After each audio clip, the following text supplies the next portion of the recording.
C'est ici que depuis plus de 20 ans, Elran fabrique les fauteuils qui ont fait leur incursion dans les demeures québécoises il y a 50 ans.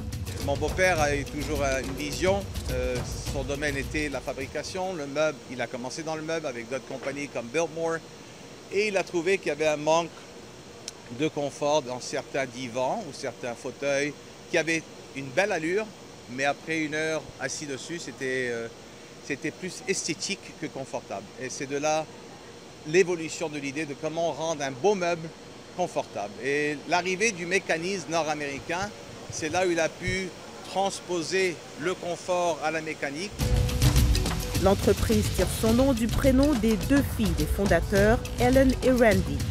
Erika Bekassi, qui entre en scène en épousant Randy, fait partie de la deuxième génération de dirigeants.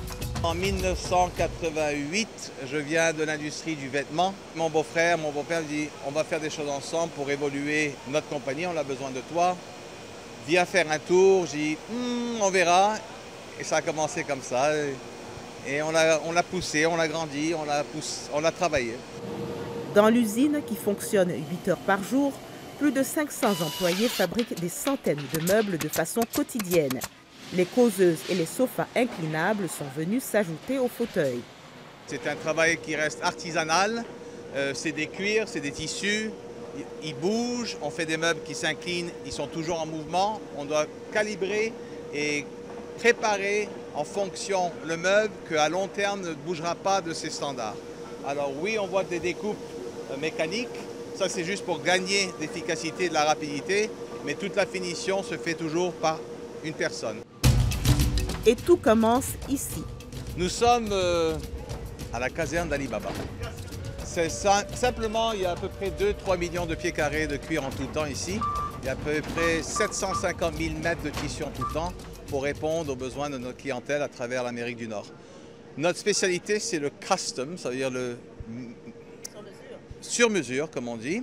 Le client rentre dans un magasin, il aime le modèle, pas la couleur, on lui fait faire. Du sur-mesure, même dans des créneaux très techniques. Des employés d'Elran ont conçu et fabriqué leur propre dispositif pour étendre les ressorts. Le ressort, il est très difficile à ouvrir, donc il fallait étirer, appliquer beaucoup de force. Et à faire ça à longueur de journée, mais on vient avec les épaules, les coudes, les poignets endoloris. Pas étonnant qu'une telle invention leur ait valu un prix de la CSST. Le parcours n'a pas toujours été facile pour Elran. Il a fallu résister à la vague d'importation de meubles asiatiques. On a eu un ralenti à cause de l'importation aussi.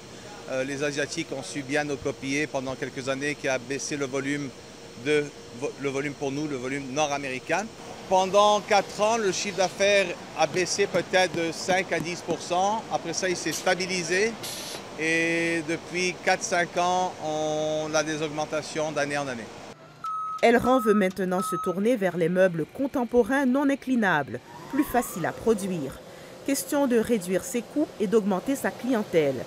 Mais une autre menace plane à l'horizon, le conflit du bois d'œuvre, qui risque d'avoir des répercussions sur l'entreprise. Un sujet trop politique qu'on préfère ne pas aborder pour l'instant.